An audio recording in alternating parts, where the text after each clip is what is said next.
सबसे पहले आप दोनों का बहुत बहुत स्वागत है और आप दोनों को कॉन्ग्रेचुलेट करना चाहूँगा। आपकी जो फिल्म आने वाली है उसका टीज़र हमने ऑलरेडी देखा है। सबसे पहले जी। बताइए कि किस तरह का रिस्पांस मिल रहा है इस टीज़र को लेकर, अगर आप दोनों बताएं, क्योंकि पहली बार आप दोनों साथ में इस तरह के रोल में दिखाई दे रहे हैं।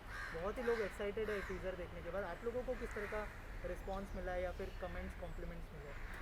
जी, बहुत ही अच्छा रिस्पांस मिला है। और जो जिस तरह लोग उसको हमारे प्रोमो को देखकर कमेंट कर रहे हैं, तो बहुत ही ये मतलब बहुत ही उत्साहजनक बात है। और मैं अपने दर्शकों को पहली बात तो ये बताना चाहता हूँ कि हमारी जो ये शॉर्ट फिल्म है संहार द मैसेकर, ये 16 अप्रैल को रिलीज़ हो रही है। और 16 अप्रैल को पूरे 1 वर्ष पूरे हो रहे हैं जो साधुओं की जो निर्मम हत्या की गई थी पालघर में। तो 1 साल बाद हमने जानबूझ के ये 16 अप्रैल की तारीख को चुना है इस फिल्म को रिलीज़ करने के लिए, बिकॉज़ हम चाहते हैं कि ये जो फिल्म है ये एक किस्म से एक श्रद्धांजलि है उन संतों के लिए जिनकी निर्मम हत्या की गई थी। Right, right. सिद्धांत, आपसे जानना जी। चाहूँगा, जैसे सर ने हाँ। कहा कि साधु के ऊपर है, साथ ही साथ हमने और एक भी टॉपिक देखा इसमें, गौ हत्या के ऊपर। जी। तो थोड़ा सा हमारी ऑडियंस को बताइए कि संघार किस बारे में होंगी, उनको क्या देखने हाँ जी। मिलेगा इस फिल्म में? तो देखिए क्या है, जैसे कि आपने पहले पूछा कि लोगों का रिस्पांस कैसा रहा। राइट। तो जिसको भी हमने प्रोमो भेजा और हमने यूट्यूब पे डाला ये प्रोमो, तो लोग एक चीज़, इतनी ज़्यादातर कमेंट्स कैसी आ रही है ना कि फाइनली किसी ने हिम्मत की ऐसे टॉपिक पे फिल्म बनाने की। Thank you so much, thank you so much कि आपने आवाज़ उठाई। तो हमारा जो एक मोटिव था ये फिल्म बनाने का, वो यही था कि यार जिस टॉपिक के ऊपर किसी ने बात नहीं की, हम उस पर थोड़ी लाइट थ्रो करें।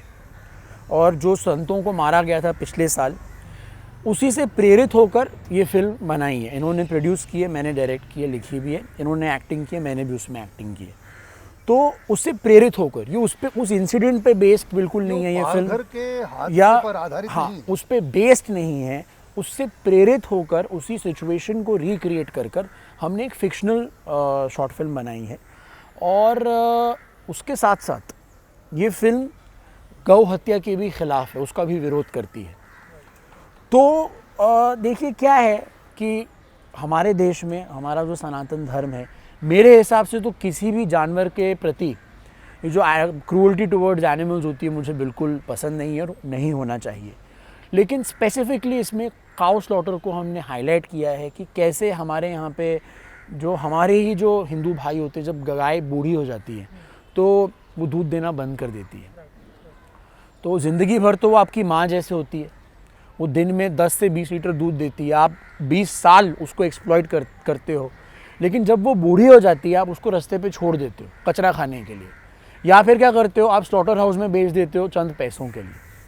तो ये मतलब जिसने आप पूरे जीवन आपकी सेवा की हो, आप उसके साथ ऐसा कैसे कर सकते हो। ये भी एक थीम है जिसको हमने अपनी फिल्म में हाईलाइट किया है। तो जहाँ जहाँ हमने प्रोमो शेयर किया है, हमारा जो टीज़र जो आपने भी देखा, वो जो एक यू कैन से यूनानिमस वो ही आ रहा है कि बहुत अच्छा, थैंक यू सो मच, आपने ऐसे टॉपिक पे फिल्म बनाई है। राइट। पुनीत सर, आपसे जानना चाहूँगा कि किसका आइडिया था कि दोनों को साथ में काम करना चाहिए, क्योंकि पूरी परफेक्ट जोड़ी लग रही है जहाँ तक हमने टीज़र देखा है। और किसका आइडिया था कि साथ में इस फिल्म में आना चाहिए? नहीं, क्या था कि ये बहुत, जब ये हादसा हुआ था पिछले साल, तो हमारा था कि यार क्यों ना एक ऐसी फिल्म बनाई जाए जो बहुत ही सकारात्मक हो और लोग उसको, हमारे सनातन धर्म के बारे में लोग जानें कि हमारा सनातन धर्म है क्या, सनातन धर्म क्या है, इसकी विशेषताएं क्या हैं, खूबियां क्या हैं। और एक ये जो गौ हत्या के खिलाफ है, क्योंकि हमारे शास्त्रों में, हमारे पुराणों में, हमारे सनातन धर्म में जो गाय है, वो कहते हैं कि गावो विश्वस्व मात्र, मतलब पूरे विश्व की माता है, उसे माँ माना जाता है। तो क्यों माना जाता है, ये लोगों को पता चलना चाहिए। और गौ हत्या के ये बिल्कुल खिलाफ है भाई। जहाँ पे गाय को माँ माना जाता है, उसे पूजा जाता है, और गाय से क्या क्या लाभ मिलता है इस संसार को, जो एक दया की मूर्ति है, वो क्या अपने जीवन काल में वो सिर्फ देती ही देती है, वो ममता की, दया की मूर्ति है। और फिर उसके बाद में लोग अपने निजी स्वार्थ के लिए उसे बेचें या उसका मांस बेचें, ये तो बिल्कुल नहीं होना चाहिए। तो इट्स क्रूअल्टी टुवर्ड्स एनिमल है। संतों के लिए भी बनाई है फिल्म कि जो संत होते हैं वो हमारे देश में आजीवन काल से न केवल अपने मोक्ष की प्राप्ति में लगे रहते हैं, वो जो हैं वो तो समाज का मार्गदर्शन करते हैं। और जब जब हमारे समाज पर कोई आपदा या कोई विपदा आती है तो वे हमेशा सामने आकर, सबसे पहले आकर समाज का मार्गदर्शन करते हैं, उनमें आलोक बांटते हैं। तो ऐसे व्यक्तियों की निर्मम हत्या ये बिल्कुल नहीं होनी चाहिए। तो ये हमारा उद्देश्य था, इसको लेके हमने ये फिल्म बनाई। तो फिल्म बनाने के लिए हमारे में ये था कि ये आइडिया, थॉट, कॉन्सेप्ट, हर चीज़ सिद्धांत का है। सिद्धांत ने लिखा, उसने कहा कि डैड मैंने ऐसा कुछ सोचा है, जब क्योंकि किसी ने कोई आवाज़ नहीं उठाई। और अक्सर आपने देखा है हमारे यहाँ पे और कोई छोटा सा भी हादसा होता है तो लोग जो है कैंडल मार्च और ट्विटर पे और इंस्टा पे अपने हैंडल्स पे कमेंट पास करते हैं कि साहब ये गलत हो रहा है, ये हो रहा है, और कैंडल मार्च करते हैं। लेकिन जब साधुओं की निर्मम हत्या हुई तो सब ने चुप्पी साध ली, सब मूक दर्शक बने रहे, किसी ने बात नहीं की। तो सिद्धांत ने मुझसे कहा कि डैड ऐसी क्या बात है कि लोग बात क्यों नहीं कर रहे हैं। तो मैं सोचता हूँ कि इस तरह अगर एक फिक्शन हम एक कहानी बनाएं और हम लोगों को बताएं कि ये नहीं होना चाहिए, ये गलत है, तो ये करने में तो मैंने कहा कि ज़रूर हम करेंगे। मैंने बेटे बहुत अच्छी स्क्रिप्ट तुमने सोची है, लिखो और इसको हम ज़रूर बनाएंगे। तो फिर इसे मैंने जो हमने इसे प्रोड्यूस किया, सिद्धांत ने इसे लिखा है, डायरेक्ट किया है। और फिर ताकि ये काम कौन का, हम ही करते हैं काम, उसमें अच्छे क्योंकि कैरेक्टर्स थे जो बिल्कुल हमारे लायक थे। ये नहीं कि ज़बरदस्ती क्योंकि भाई हमने प्रोड्यूस की तो हम ही काम करें, ऐसा नहीं है जी। जो पात्र थे वी सूटेड दोज कैरेक्टर्स। जी जी, जैसे कि ये मेरे पिताजी, इज़ माई फादर, एंड जो मेरे दादाजी थे सुदेश सर, वो आरएसएस से जुड़े हुए थे एंड उनकी एक विचारधारा थी। एंड देन उन्होंने जो अपनी एक विचारधारा एज धरोहर के तौर पर इन्हें दी, और मैं भी जो बचपन से जो एक विचारधारा सीखते आया हूँ, अब हमारे अंदर तो वही होगी ना। तो फिल्म में भी ऐसा ही कुछ हमारा रिलेशनशिप है, जैसे चाणक्य और चंद्रगुप्त का था कि एक गुरु होता है, वो सीख देता है और उसी मार्ग पर चल के फिर जो आगे चीज़ें होती हैं। तो वो एक रिलेशनशिप जो हमारा पर्सनल लाइफ में है, वही इन अ वे हमने फिल्म में भी किया है, यूज़ किया है। सिद्धांत, और एक चीज़ के लिए कॉन्ग्रेचुलेट करना चाहूँगा, इतनी सारी चीज़ें आपने लिखा भी है, डायरेक्ट भी किया, एक्टिंग भी किया, तो कौन सा जॉब सबसे ज़्यादा चैलेंजिंग है, और एक समय पे इतने सारे काम करना कितना चैलेंजिंग रहा आपके लिए? जी, मैं एक चीज़ कहूँगा कि देखिए, मैं एक आर्टिस्ट हूँ, मैं बेसिकली थिएटर करते आया हूँ एंड स्टेज पे मैंने एज दुर्योधन इनके साथ में ही परफॉर्म किया है। हमने साथ में मिलके एक प्ले लिखा था, महाभारत एंड एपिक टेल। तो वहाँ से मेरी जर्नी शुरू हुई। इंडिया में ऑल ओवर इंडिया 150 प्लेस कर चुके हैं हम। एंड जो एक आर्टिस्ट होता है वो अपने आप को एक्सप्रेस करता है किसी भी मीडियम से। जब मैं एक्टिंग करता हूँ मैं एक्सप्रेस कर रहा होता हूँ, जब मैं कुछ लिखता हूँ तो मैं अपने आप को एक्सप्रेस करता हूँ। और अभी किसी भी चीज़ से प्रेरित होकर, जैसे लास्ट ईयर मैंने एक शॉर्ट फिल्म बनाई थी सुसाइड पे, क्योंकि तभी इतनी सुसाइड्स हो रही थी, लोग पागल हो रहे थे लॉकडाउन में। तो मेंटल अवेयरनेस का मुझे लगा कि यार, मैं ये आर्टिकल्स पढ़ता था, मुझे लगा यार इस पर कुछ बनाना चाहिए।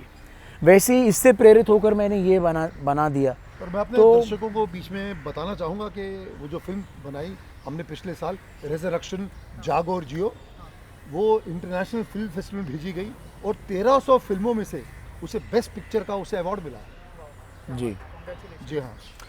तो वो भी एक है। तो एज अ पर्सन मुझे पर्सनली लगता है कि जैसे डैड भी हैं, ये इनकी भी जर्नी एज एन एक्टर शुरू हुई। इन्होंने भी टीवी पे बहुत डायरेक्शन की, फिल्में बनाई, सलमान खान के साथ गर्व बनाई। तो एक जर्नी होती है एज एन आर्टिस्ट, और आप किसी भी मीडियम में किसी भी तरीके से, चाहे वो थिएटर हो, शॉर्ट फिल्म हो, OTT प्लेटफॉर्म हो, फिल्म हो, अपने आप को एक्सप्रेस करते हो as an actor, as a writer, as a director. Challenge ज़रूर होता है, क्योंकि जब आप एज एन एक्टर काम करते हैं आप सेल्फिश हो सकते हैं। मेरा काम है, मेरा शॉट हो गया, बाकी चीज़ें भाड़ में जाए, जो हो रहा है, शूट पिक्चर कैसे बनी, नहीं बनी, कहाँ गई, फ़र्क नहीं पड़ता। बट जब आप खुद डायरेक्टर होते हैं, राइटर होते हैं, तो आप creatively, spiritually, mentally, emotionally invest ज़्यादा हो जाते हैं। तो यू हैव टू, सबका आपको सोचना पड़ता है। पुनीत सर, आपसे जानना चाहूँगा, क्योंकि सिद्धार्थ इतने वर्सेटाइल है, इतनी मल्टीपल चीज़ें एक टाइम पे, तो क्या मतलब पहले से ही वो प्रतिभा थी इनके अंदर, या फिर कैसे उनके अंदर डेवलप हुई? क्योंकि आप ही इस बारे में बेस्ट हमें बता सकते हैं। नहीं जैसे मैं तो कहना ना, वो कहते ना कि होनहार बिरवान के चीखने चीखने पात। तो ये है कि I am proud that my son has taken he is carrying the torch forward. और बहुत बढ़िया बात है, इसने थिएटर किया है और प्लस लिखने का उसे शौक़ है, इसे निर्देशन करने का शौक़ है। तो क्या एक आदमी ये इसने जो घर में एक माहौल रहा, जिस तरह हम बात करते हैं फिल्मों की, वी डिस्कस फिल्म, तो इसका था कि क्यों ना डैड, मैं अच्छी बात है तो ये कर रहा है और इसकी ईश्वर इसे बस सफलता प्रदान करे जो भी ये कार्य कर रहा है। I am very happy, God is been kind, हम बढ़िया काम करते हैं। ये अब फिल्म बनाई है, अब इसका है कि हमें ये लोगों तक मैक्सिमम इसे दर्शक देखें जाए। और मैं बताना चाहूँगा अपने दर्शकों को कि स्वामी आनंद स्वरूप जी महाराज, ये शंकराचार्य परिषद के अध्यक्ष हैं, तो इन्होंने अपना आशीर्वाद हमें दिया है और उन्होंने साथ में हमारे जो जुड़े हैं लोग, नरेंद्र खरका जी हैं, राजकिशोर यादव जी हैं, इन्होंने मतलब हमारी फिल्म को प्रेजेंट किया है। They are the main sponsors of the film. मैं अपने प्रोड्यूसर्स का आभार व्यक्त करना चाहूँगा, राम कुमार पाल साहब का, फिर मोहित गहलोत जी का, पीयूष गहलोत जी का, बिकॉज इन्होंने मिलकर, बिकॉज ऐसी फिल्म बनाने के लिए बहुत ही एक जिगर चाहिए कि भाई एक सनातन धर्म के प्रति कोई पहला कदम उठा रहा है तो वो सराहनीय है। बहुत कम लोग ऐसी चीज़ों के लिए आगे आते हैं। तो जो सिद्धांत ने, पहली बात तो सिद्धांत की काबिले तारीफ बात है कि इन्होंने इस विषय पर सोचना ही बहुत ही अपने आप में बहुत ही, it's a bold and very positive step. I am very very proud of him that he and I want to thank my people, specially जो मैंने नाम लिए हैं, कि इनके आशीर्वाद से, इनके सहयोग से और हमारे जो प्रोड्यूसर्स ने जो हमें जो सहारा दिया है कि हम आज इस फिल्म को बना पाए हैं और ये 16 तारीख को दर्शकों के सामने आएगी। सिद्धांत, आपसे जानना चाहूँगा, जैसे सर ने कहा कि किसी ने इस चीज़ पर आवाज़ नहीं उठाई थी, साधुओं की जो लिंचिंग है इसके बाद पूरी तरह से मामला दबा दिया गया, तो आपने कैसे सोचा और were you nervous before picking this type of subject? और no, I was not at all, मैं बिल्कुल नर्वस नहीं था, क्योंकि देखिए कोई भी चीज़ जो आप, कोई भी थॉट होता है ना, कॉन्सेप्ट आपके माइंड में घड़ी घड़ी क्लिक करता है ना और आपको अंदर से प्रिक करता है, उस पर आपको ज़रूर कुछ चीज़ अमल करके कुछ चीज़ बना देनी चाहिए। क्योंकि जो ऐसी वेग कॉन्सेप्ट होता है ना, एक बार आइडिया आया फिर चला गया माइंड से, मतलब वो उसमें बात नहीं है। बट जिस दिन ये साधुओं की हत्या हुई, हमारे हाथ बंधे हुए थे बिकॉज लॉकडाउन था तभी, पर मेरे माइंड में एक कुछ चल रहा था कि नहीं, इस पर कुछ बनना चाहिए, इस पर कुछ बनना चाहिए। काव स्लॉटर का भी उसी दौरान हुआ था कि किसी ने हिमाचल में काव के मुंह में फायर क्रैकर डाल के उसका पूरा माउथ ब्लास्ट कर दिया था। जो केरला में पहले एलिफेंट का मर्डर हुआ, प्रेग्नेंट एलिफेंट का, अगले हफ्ते काव का हुआ। वो दोनों घटनाएं आसपास हुई हैं। उससे जो एक अंदर की जो मोटिवेशन होती है ना, तो फिर लगता है कि नहीं, अभी बोलते हैं ना हाँ होता है ना होता है, तो मेरे माइंड में हाँ था। डैड को बोला, डैड ने बोला बना, मेरे प्रोड्यूसर्स से बोला, उन्होंने बोला बिल्कुल बना। स्वामी आनंद स्वरूप जी महाराज को अप्रोच किया, उन्होंने फुल सपोर्ट दिया हमको। जब और क्या होता है, जब लगता है कि हाँ यार लोग पॉजिटिव रिस्पॉन्स दे रहे हैं, येस फ्यू पीपल डिड से कि इसमें रिस्क है, क्यों कर रहे हो, बोलते हैं ना कि जो लहरें जिस तरफ से तैर रही है तुम उसके अगेंस्ट क्यों फ्लो कर रहे हो। बट मैंने फिर ये सब कोई सोचता नहीं है, जो जिस चीज़ में आपकी कन्विक्शन होती है आप वो ही बनाते। बोलते हैं ना शेर सीधा तैरता है वक्त रफ्तान आब में, आप अपने डायरेक्शन में तैरते हो। तो मैंने किया फिर जो मन किया मेरा।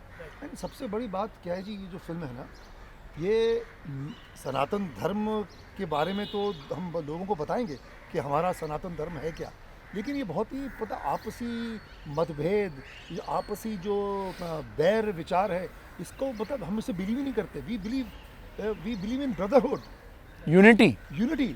और हमारा सनातन धर्म तो यही सिखाता है कि वसुधैव कुटुंबकम, सर्वधर्म समभाव। सही बात।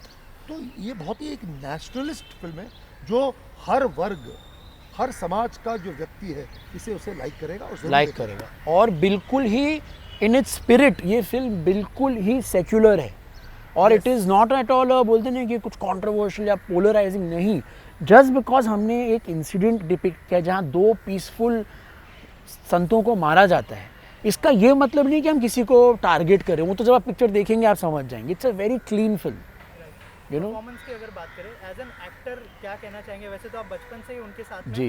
लेकिन ऑन सेट किस तरह का एक्सपीरियंस रहा पुनीत सर के साथ, और क्या जी। सीखा आपने, क्या लर्निंग एक्सपीरियंस? जी देखिए, मैंने तो एक्टिंग इन अ वे इन्हीं से सीखी है, बिकॉज मैंने इनके साथ थिएटर किया है, तो इन्होंने मुझे ग्रूम किया और यू नो अपने स्पीच एंड डिक्शन पे वर्क करना सिखाया। एंड तो जर्नी तो वैसी ही रही है। But when I was directing him, क्या है इसमें जो इन्होंने रोल प्ले किया है, बहुत डिफरेंट रोल प्ले किया है। इन्होंने एक बहुत ही पीसफुल सेंट का रोल प्ले किया है, जो दुर्योधन के ऑपोजिट है, है ना। तो उसलिए मतलब यू कैन से दैट इनकी जो एक एज ओल्ड मोल्ड है उसको चेंज करके एक नए तरीके से इनको दर्शाया गया है इस फिल्म में, यू नो। सो जो ऐसे कैसे अमरीश पुरी सर थे तो उनका विलन चलता आ रहा था, फिर सडनली उन्होंने एक दिलवाले दुल्हनिया में एक मोल्ड उनका अलग आया। इनका इस फिल्म में ऐसा कुछ मोल्ड है। और एक चीज़ आप लोगों से जानना चाहूँगा, थोड़ा सा अलग सवाल है। नेपोटिज्म के बारे में बहुत सारी बातें होती है, क्योंकि जो है टैलेंटेड भी है सिद्धार्थ, नो डाउट। तो आप दोनों क्या सोचते हैं? आप दोनों से ये सवाल है मेरा। कि मैं तो बस यही सोचता हूँ कि जनरली जो फादर्स होते हैं अपने बच्चों को लॉन्च करते हैं फिल्मों में। ये मेरे फादर ने 400 फिल्में की है, 2-3 हज़ार टीवी शो किए, लेकिन कभी लाइफ में शॉर्ट फिल्म नहीं की है। ये इनकी पहली शॉर्ट फिल्म है जो मैंने डायरेक्ट की है। तो इन अ वे मैंने इनको फर्स्ट टाइम शॉर्ट फिल्म में किया, तो नेपोटिज्म का उल्टा हो गया ना ये तो ऐसा बिल्कुल। देखिए क्या होता है, सबकी अपनी एक जर्नी होती है, स्ट्रगल होती है। आज हम एक इंडस्ट्री हैं, तो अब क्या क्या होता है, जो आपके घर में एक माहौल रहता है, आप उस माहौल में ग्रो अप करते हो, ठीक है। तो जैसे डॉक्टर का बेटा होता है, उसको मेडिकल के बारे में ज़्यादा पता होता है, ज़रूरी नहीं वो अच्छा डॉक्टर बनेगा। अगर अच्छा डॉक्टर नहीं होगा, कल क्लिनिक में जाकर किसी को मार देगा तो क्या उसको फिर कैसे होगा, है ना। टैलेंट एक इनहेरेंट आ जाता है थोड़ा बहुत। टैलेंट नहीं होगा तो आदमी सक्सेसफुल नहीं होगा। हाँ, हम तो मैं इसका वही है। मार्गदर्शन कर सकता हूँ, लेकिन उसका अंदर खुद में उसमें वक़्त, काबिलियत, उसमें हुनर होगा, हाँ। वही वो सक्सेसफुल होगा। वो तो प्रूव ही करना पड़ता वो है। आदमी को, हर इंसान की अपनी लड़ाई है, उसको अपनी जंग खुद, everybody has to carry his own cross. Yes, वो तो हर व्यक्ति को करना पड़े, वो अपनी जर्नी आपको ढूंढनी पड़ती करनी है, पड़ी है, वो है ना। बिल्कुल काम करेंगे। बहुत बढ़िया एक फिल्म बनी है। अभी जिस उद्देश्य से फिल्म बनाई है, मैं देखूंगा, देखिएगा जो पब्लिक है वो, उसके जो डायलॉग्स हैं जो लिखे हैं, एक यथार्थ मतलब सत्य, और ये मासेस की फिल्म है। जो हमारे जो भारतवर्ष का जो आवाम है, हाँ। जो जनता है, ये उनकी फिल्म है। रूरल इंडिया की फिल्म, ये रूरल इंडिया की फिल्म है। You know. ये हर टिपिकल, भारतवासी। वो टिपिकल आर्टिक्राफ्ट की शॉर्ट फिल्म नहीं है हाँ। कि अवार्ड जीतने के लिए ज़्यादा स्टूडियो इंटेलेक्चुअल नहीं है। इट्स अ रूरल इंडिया की मासी फिल्म है ये, वैसी है। सिद्धांत, आपसे जानना चाहूँगा, क्योंकि आपने विलन का किरदार, ऐसा दिखता है टीजर में कि विलन का किरदार हाँ। है, तो क्या आपने कुछ टिप्स ली थी पुनीत सर से? अगर नहीं, उस वो बारे तो में- एक्चुअली देखिए नेचुरल जो एक होता है, क्योंकि जेनेटिक्स भी कुछ होते हैं। अभी जो मेरी आंखें होंगी, शक्ल होगा, वो जैसे है तो वो ही होगा। और ये जो रोल है थोड़ा एंटी हीरो का रोल है, Right. और मेरा ये कह सकते हैं कि एक विजिलेंटी होता है और But I think ये नेगेटिव surprise है। शेड, जो फिल्म देखेंगे तो पता हाँ, चलेगा। नेगेटिव शेडेड कैरेक्टर है पूरा। और दिखने में जानबूझ के You तो know? ऑडियंस में तो एक इंट्रीग तो करें हाँ, कि क्या है ये। वो तो फिल्म देखने के बाद पता चलेगा कि विलन कौन है और हीरो कौन है, तो वैसा बाद में है। पता चलेगा। जी तो वो ऑडियंस के लिए बहुत ही अच्छा सरप्राइज होगा। हाँ, वो Surprise सरप्राइज होगा। है, रखा जानबूझ के किया। जी। Okay, thank you so much हमसे बात करने के लिए। आखिर में जाते जाते क्या मैसेज होगा हमारी ऑडियंस के लिए जो आपको देख रही है? जी, मैं ये बस ये कहना चाहूँगा, आप हमारी फिल्म संघार देखें और गौ हत्या की खिलाफत करिए। हमारे देश में गौ हत्या नहीं होनी चाहिए। मेरा भी यही मैसेज है कि 16 अप्रैल 2021 को हमारी फिल्म लगने वाली है हमारे चैनल शोमैन थिएटर प्रोडक्शंस पर यूट्यूब पे। प्लीज़ फिल्म को देखिए और सपोर्ट कीजिए, है ना। आपकी ज़रूरत है, हमें आपकी ज़रूरत है। आप लोग वायरल कीजिए, इसको स्प्रेड कीजिए, हमारे और चैनल- ऑडियंस को कहेंगे प्लीज़ देखिए। हमारे channel You know? Showman theatre productions पर आप और उसे अगर करेंगे, उसे वहाँ पे हमारी फिल्म का जो यूएसपी है, हमारा जो टाइटल ट्रैक है संघार कर, ये अपना कैलाश खेर ने गाया है। बहुत ही कमाल का गीत है, ज्वलंत गीत है, पूरे राष्ट्रभक्ति से भरा हुआ है। आप उस गाने को सुने तो बहुत ही बिल्कुल ये एक आपको लगेगा कि नेशनल एंथम है, ये राष्ट्रगान है, बहुत ही खूबसूरत है। तो ये देखिएगा। इसमें हमारी फिल्म में और भी कई अच्छे कलाकार हैं। सत्यजीत पुरी हैं, तो वो अच्छे कलाकार हैं। फिर गूफी पेंटल साहब हैं इसमें फिर एक रिधिमा बेदी हैं, बहुत अच्छे अच्छे कलाकारों ने इसमें काम किया है, जो थिएटर से जुड़े हैं, जो फिल्मों से जुड़े हैं, जो टेलीविज़न के क्षेत्र से जुड़े हैं। सो इस फिल्म में मैं हूँ, सिद्धांत ने काम किया है। सो एक ये 50 मिनट की जो फिल्म है, शॉर्ट फिल्म, आपको एक पूरी एक प्रॉपर फीचर फिल्म का मज़ा देगी। थैंक यू सो मच हमसे बात करने के लिए और all the best. Thank you so much. नमस्कार। थैंक यू, नमस्कार।